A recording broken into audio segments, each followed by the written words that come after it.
lo reprenda. Amén.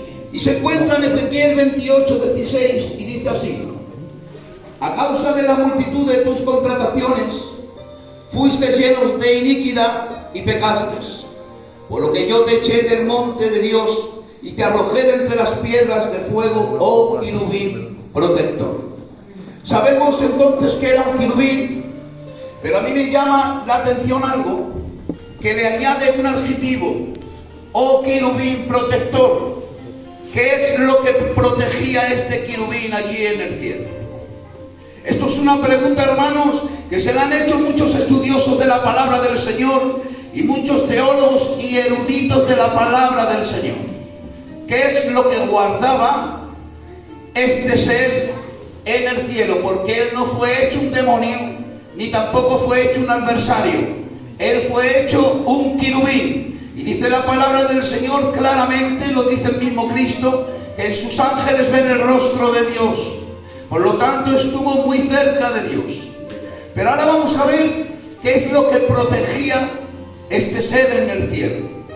Para comprenderlo un poquito tenemos que ver qué es un querubín. Y lo vamos a ver por medio de la palabra del Señor. Los querubines constantemente, hermanos, guardan las cosas santas de Dios.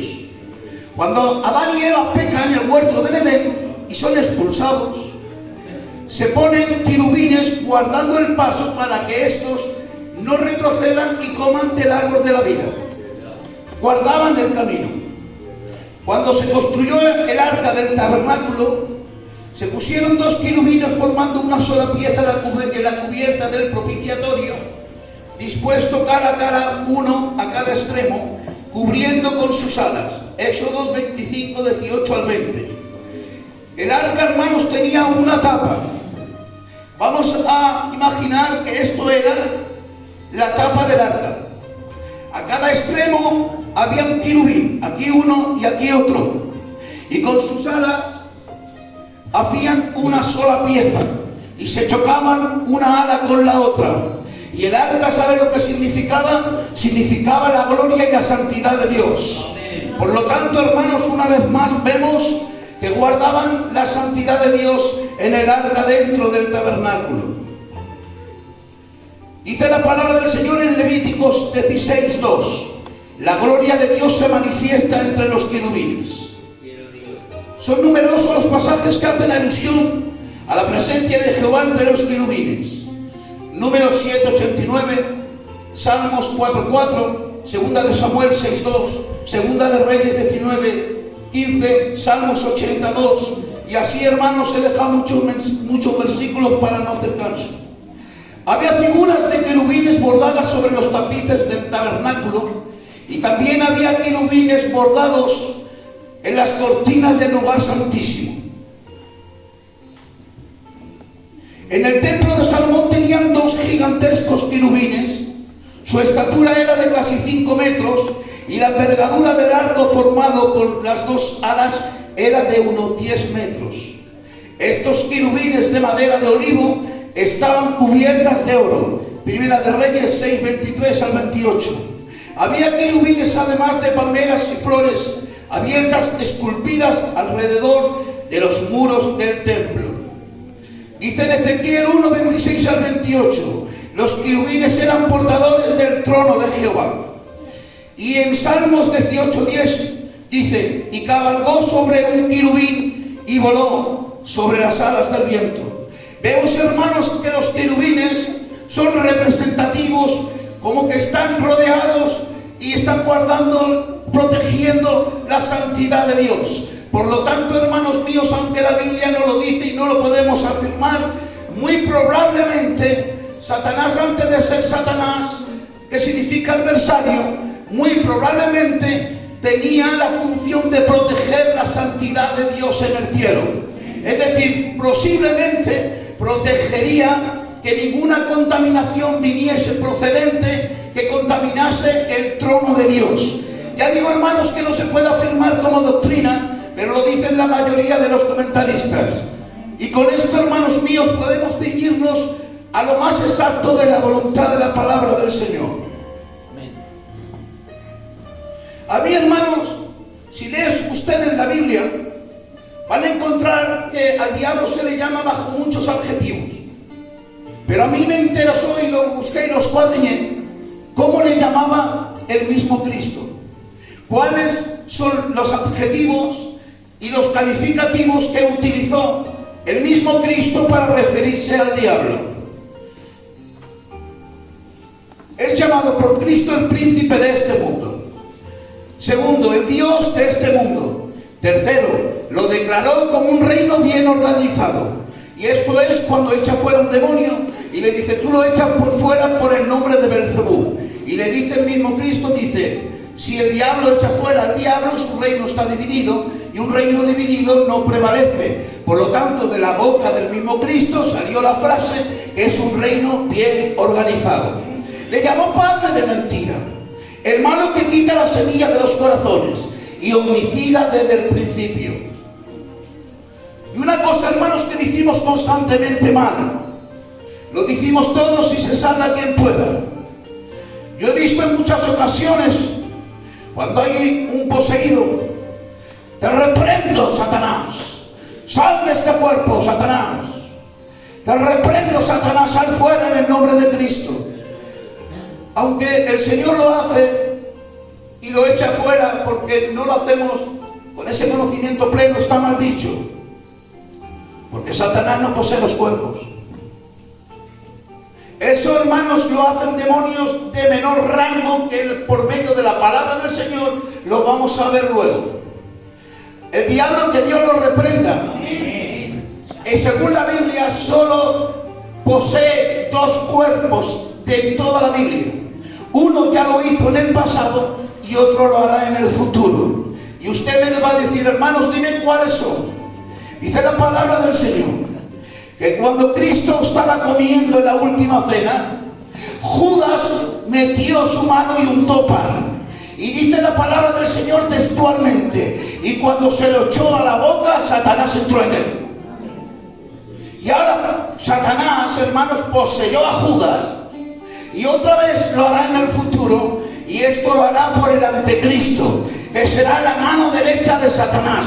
Por eso constantemente en la palabra del Señor podemos notar, sobre todo en Apocalipsis y en Daniel, que habla más del anticristo, que le da su poder, le da su trono, le da su gloria, y es el medio por el cual Satanás se manifiesta a través de un hombre, para engañar a las naciones. Que Dios lo reprenda. Amén. Por lo tanto, hermanos míos, lo digo con mucha humildad de corazón y el Señor lo sabe. Cuando decimos sal, Satanás, fuera, sal de ese cuerpo, no estamos diciendo el nombre del correcto demonio que está dentro.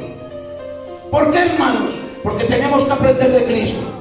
Y Cristo, hermanos, cuando echaba fuera un demonio, le preguntaba, ¿cómo te llamas y cuánto soy? Necesitábamos esa información y no ir, hermanos míos, a lo loco echando fuera demonios. Sal fuera, espíritu de nicotina, sal fuera, espíritu de alcoholismo. Son adjetivos y nombres que le estamos poniendo a los demonios que tú crees que tienes, pero realmente estás expulsando a un ser que no se llama de ese nombre. Si no lo sabes, di, Cristo tiene poder para echarte, y en su nombre sal fuera. Pero no podemos calificar a los demonios según nosotros creemos. Aprendamos de Cristo. ¿Cómo te llamas y cuánto soy? Amén. Amén. Le damos un aplauso al Señor.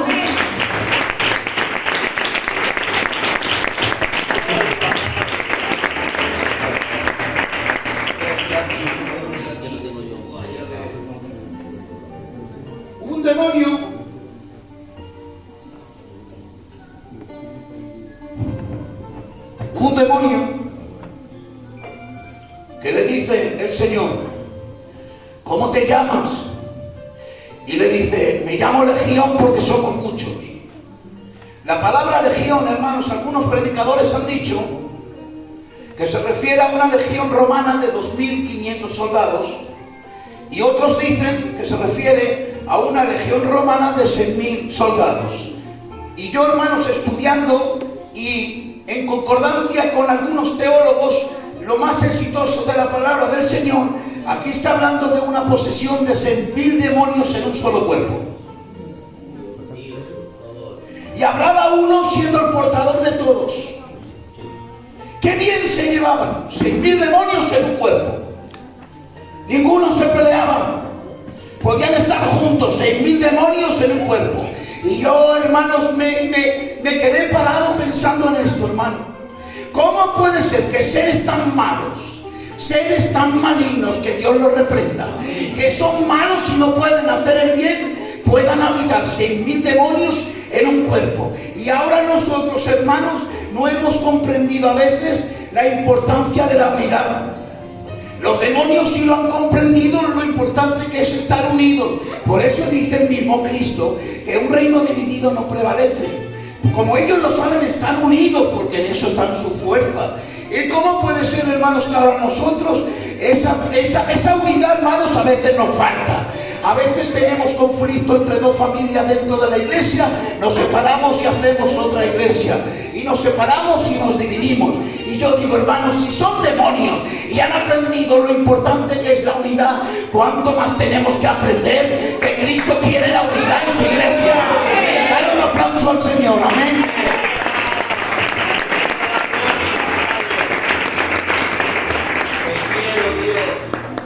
Una cosa, hermanos,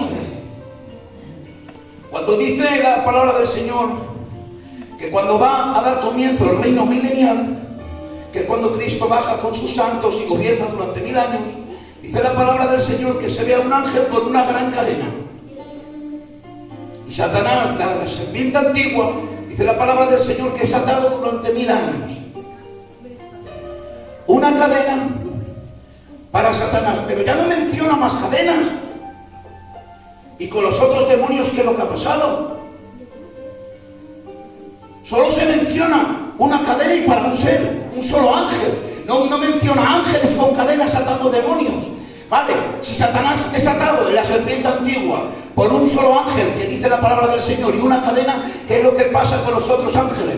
Es muy fácil, dice la palabra del Señor. ¿Tú crees en Dios? Pues hace bien. Los demonios también creen y tiemblan. Es decir, cuando Dios habla, cuando Dios pronuncia juicio, los demonios tiemblan. Y no les hace falta cadenas, solamente con que diga el Padre: no moveros de ahí y quedaros en el sitio.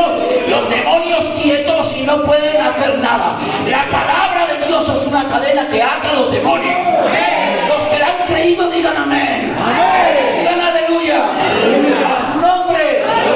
Si no crees que para la gloria del Señor, dale este aplauso fuerte para Él.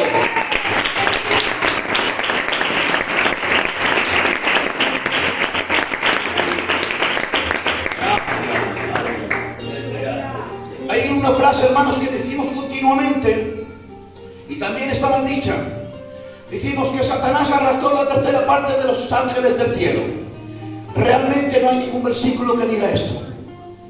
Pero entonces, ¿por qué lo decimos? Y lo dicen hasta los teólogos, y lo dicen hasta los eruditos. ¿Por qué lo decimos si no hay un versículo que lo diga? Pues bien, dice esto la palabra del Señor. Dice en Apocalipsis 12:4: y su cola, hablando del gran dragón, arrastraba la tercera parte de las estrellas del cielo y las arrojó sobre la tierra. Sabemos por las santas escrituras y por medio de la revelación de la Biblia que cuando aquí está hablando de las estrellas, no se está refiriendo a las estrellas celestes, sino que son los ángeles del cielo, porque así lo pronuncia también en Job. Y en Job se le llaman estrellas a los santos ángeles de Dios. Por lo tanto, aunque no haya un versículo que lo especifique así tan tajantemente, creemos que la tercera parte de las estrellas de los cielos fue lo que arrojó el gran dragón a la tierra, que se rebelaron juntamente con ese ser maligno. Que Dios los reprenda, que Dios los ate y que los tenga enmudecidos en su nombre. Si me da tiempo, luego tocaremos la autoridad de la iglesia sobre los demonios. Pues sí, salto algunas cosas y voy esto en concreto. Yo quiero hacer unas preguntas. ¿Esta tierra para qué la hizo el Señor? ¿Para qué la hizo Dios? ¿Para el hombre o para los demonios? ¿Esta tierra para qué la hizo el Señor? ¿Para los hombres o para los demonios? esta tierra la hizo como un jardín perfecto para una pareja inmortal. La hizo para Adán y Eva, y era el lugar perfecto para la raza humana. De aquí que el primer matrimonio los casó Dios y dijo: crecer y multiplicaos. Y es algo, hermanos, que quería el Señor. Y era algo que le puso para que gobernara a todos los animales y que gobernara a todos los seres vivos.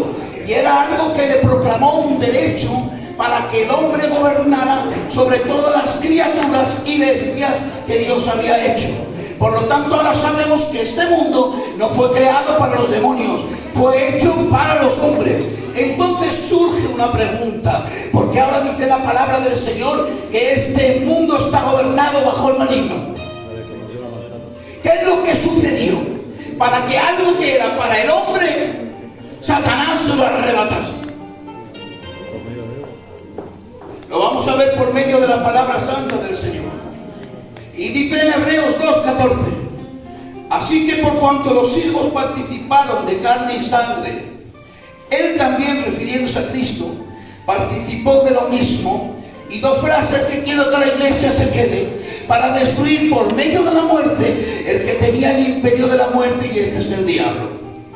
Cuando el hombre ha pecado, con derecho propio, Satanás le ha arrebatado al hombre. Su estado original era gobernar sobre toda la tierra, pero como el hombre ha pecado, ahora la palabra del Señor dice que el pecado, el precio del pecado es la muerte. Por lo tanto, la muerte, ahora que no existía, ahora se le llama imperio. Y este imperio gobernaba sobre el hombre, establecido que sus días iban a ser cortos, porque la palabra del Señor era tajante: el día que comas ciertamente morirás. Por lo tanto, cuando el hombre ha pecado, el peso del pecado ha venido sobre él. Era la imagen y la sustancia de Dios, era la criatura perfecta de Dios, se comunicaba con el Dios en el huerto, paseaba con Dios en el huerto, pero ahora ha pecado, y por cuanto todos pecaron, todos estábamos destituidos de la gloria de Dios. Por lo tanto, el hombre ha quedado separado de la gloria de Dios, porque ahora es un ser caído, es un ser manchado, que arrastra el pecado que originó Satanás en el cielo, es el mismo que implantó en el hombre, queriendo ser igual a Dios. Que Dios lo reprenda. ¡Amén! Pero lo consiguió, hermanos, y nos arrebató aquello que Dios había hecho para nosotros, un jardín perfecto en la tierra. Y como fue un hombre quien pecó, ahora Cristo se lo quiere arrebatar, pero no valía serlo como hombre, o sea, como Dios. Tenía que hacerlo como hombre. Por eso dice en Filipenses que se despojó a sí mismo, tomando forma de siervo, semejante a nosotros, se despojó de toda su gloria y aprendió obediencia hasta la muerte, y muerte de cruz. Esto significa, hermanos, que siendo Dios, siendo igual a Dios, se despojó de su gloria, cogió un cuerpo para que le golpearan, para que lo maltrataran, para que le escupieran, porque por medio de ese sacrificio como hombre, venció como hombre en la cruz. Y ahora, hermanos, ahora en Colosenses 2:14 al 15 podemos ver y comprender lo que quiere decirse aquí. Dice que despojó a todo principado y toda potestad y los exhibió públicamente. ¿Qué es lo que está diciendo aquí, hermano? Le está diciendo: lo que le arrebataste tú al hombre en el Edén, te lo quito yo ahora. Ahora yo tengo la potestad, yo tengo la autoridad, y ahora sus pagos, sus defectos, sus pecados, sus fracasos, los aclavo aquí en la cruz. Por mi muerte, por mi sacrificio, por mi sangre, son justificados, son redimidos, son limpios, y ya no hay pecado. Por eso ahora en Romanos 8 tiene que decir: ninguna condenación hay para los que están en Cristo Jesús, los que andan conforme al Espíritu y no la carne. Hermano y hermana, tengo que decirte que nos espera el cielo, los redimidos, no por lo que tú vales ni por lo que yo valgo, es por la valía de Cristo, con méritos propios. El sumo sacerdote, por experiencia, se ha dado en la cruz del Calvario para hacer de la iglesia una redimida, una santa, una perfecta, una novia sin mancha. Aleluya. aplauso y así yo descanso.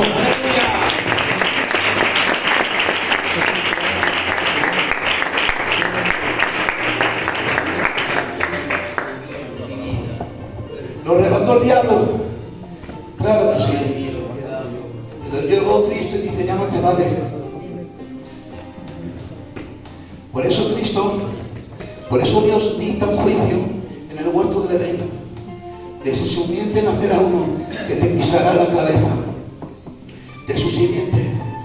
No valía la simiente divina, tenía que ser de la simiente humana, porque el hombre pecó y como era hombre, otro hombre tenía que pagar el rescate por toda la humanidad.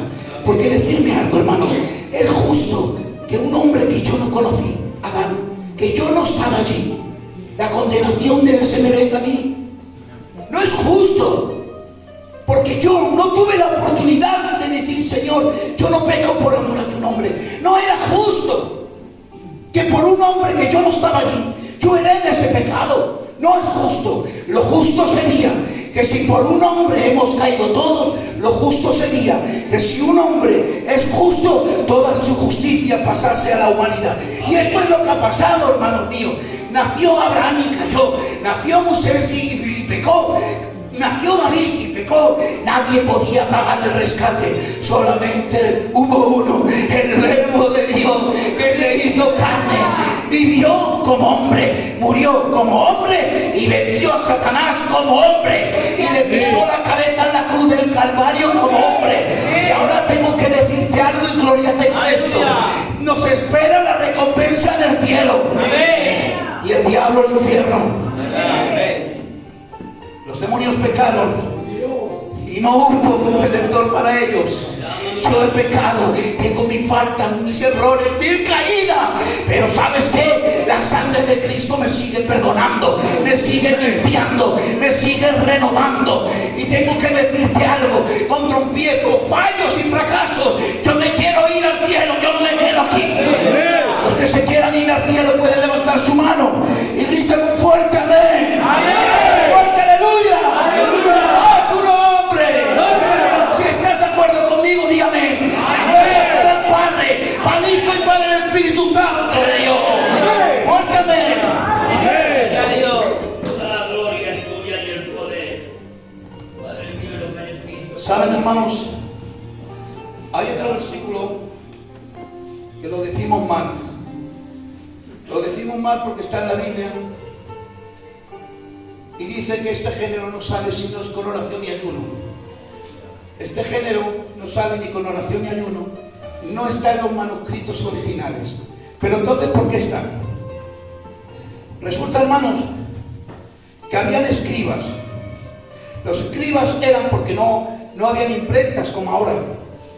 Y los libros de la Biblia se pasaban escritos a manos de un pergamino a otro. Entonces, cuando el escriba escribió, cogió una nota suya propia que él sabía que estaba en otros pergaminos que no están en la Biblia. Por lo tanto, era una nota suya del escribano, pero realmente no tenemos un versículo que nos diga eso. Pero sí que creemos, hermanos, que hay demonios que tenemos que interceder con fuerza, con oración y ayuno para que estos demonios salgan, que Dios los reprenda. Amén. Aclarado esto, seguimos un poquito más.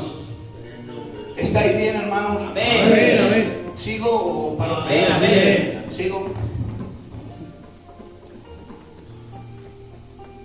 Fíjense, hermanos, que la Biblia es muy clara y no podemos quitar este versículo. Aunque estamos con el Padre, con el Hijo, con el Espíritu Santo, aunque dice el mismo Cristo, no temáis al mundo porque yo he vencido al mundo. Y antes de irse dice, no estáis huérfanos, yo dejo al Espíritu Santo. También nos dice el apóstol Pablo que tenemos una lucha intensa contra demonios, principados, huestes celestes de maldad. Pero yo lo voy a decir exactamente como es el versículo. Y dice en Efesios 6:12, porque no tenemos lucha contra sangre ni carne, sino contra principados, contra potestades, contra los gobernadores de las tinieblas de este siglo, contra las huestes espirituales de maldad en las regiones celestes. Vamos a ver un poco, hermanos, lo que son estas 4 categorías. Dice que tenemos lucha contra principados. Es que todos los demonios no operan ni trabajan de la misma forma. Hay demonios que se han especializado en campos de batalla y atacan de una forma u otra. No todos los demonios actúan y trabajan de la misma forma.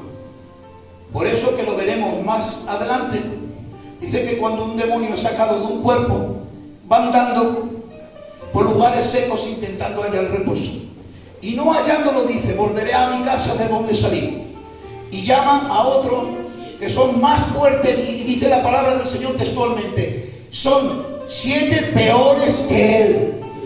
De aquí sabemos que hay demonios peores que otros, porque lo dice la palabra del Señor. Llama 7 peores que él, y el postrer estado es peor que el primero. ¿Pero por qué 6, hermano? ¿Por qué no 8? ¿Por qué siempre tienen que llamar a 7?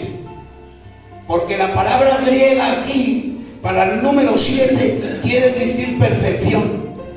Y ellos, que el Señor los reprenda, siempre quieren imitar la palabra del Señor. Por eso siempre quieren decir: somos perfectos en unidad. Que Dios los reprenda. Amén. Pero vamos a la frase. Dice la palabra del Señor que tenemos lucha contra principados. ¿Y quiénes son estos principados? Dice la palabra del Señor que un profeta, Daniel, a mí este hombre, yo me lleno de admiración. Dice la palabra del Señor que estaba orando, ayunando durante 21 días. Se le presenta, hermanos, un ángel y le dice: Daniel, tu oración ha sido oída desde el primer día, pero el príncipe de Persia lo ha entorpecido. Este príncipe de Persia, algunos lo han interpretado, mal interpretado, como que es el diablo, y es erróneo, porque la Biblia especifica claramente el príncipe de Persia, mientras que el diablo es declarado por la boca de Dios príncipe de este mundo. Satanás, por la boca de Cristo, es declarado príncipe de este mundo, pero aquí está diciendo el príncipe de Persia. Aquí la palabra príncipe en el original viene como el señor de Persia, pero sabemos que es un ser maligno, porque el ángel Miguel le dice: cuando yo peleé contra el príncipe de Persia y le venza, vendrá el príncipe de Grecia. Y este ser tenía el poder para interrumpir la oración de Daniel, un hombre santo al Señor. Lo que estos seres, hermanos, son encargados de regiones y de ciudades específicas, y retienen la voluntad y el propósito de Dios entre su pueblo. Son seres encargados de querer entorpecer la obra y el avance del pueblo de Dios en la tierra. Y son seres específicos en lugares concretos para entorpecer la obra de Dios. Pero saben, hermanos míos, si vamos a la iglesia primitiva, tenemos un ejemplo maravilloso. Cuanto más Satanás perseguía a la iglesia, cuanto más oprimía a la iglesia, tanto más oraba la iglesia. Y la iglesia tiene poder, y la oración de la iglesia rompe cadenas. Y tengo que decirte algo: cuanto más oprima los demonios a la iglesia, tanto más tenemos que dar la talla como cristianos, y tanto más tenemos que orar a Dios, porque la oración, aunque no lo dice la palabra, es fuente de poder. La oración es Dios quien rompe las cosas. Mucho podrá entorpecer Satanás la obra de Dios, pero lo que ha dicho el Señor se cumple tarde o temprano. Por eso te tengo que decir algo. Cuando tú digas: me voy a fortalecer en el Señor, me voy a poner mejor en el Señor, me voy a poner en el coro, voy a ver si puedo consagrarme al Señor, te va a venir tropiezo, te va a venir más cargas a tu casa. ¿Sabes lo que está pasando? El diablo no quiere que lo hagas. Y cuando más tropiezo tengas, di: Señor, más te quiero alabar, más te quiero glorificar, más me quiero consagrar, y no va a poder conmigo ningún demonio. Desde aquí te animo: sigue luchando con tropiezo, con fracaso, pero sigue peleando la buena batalla. No retrocedas. Tenemos una lucha, pero el que está con nosotros es más grande que nuestro adversario. Aleluya. Por lo tanto, hermanos, con esto sabemos que los principados según la Biblia, son seres angélicos que gobiernan ciertos lugares y sitios para impedir la obra de Dios en concreto. Y con esto, hermanos, quiero dejar la primera etapa del mensaje. Me queda más de la mitad y no voy a daros la tarde. Si aquí en Cuenca tardé 90 minutos en dar este mensaje, aquí no quiero reventaros. Simplemente deciros que lo he hecho lo mejor posible. Este mensaje es muy difícil y complicado, pero espero haber hecho bien.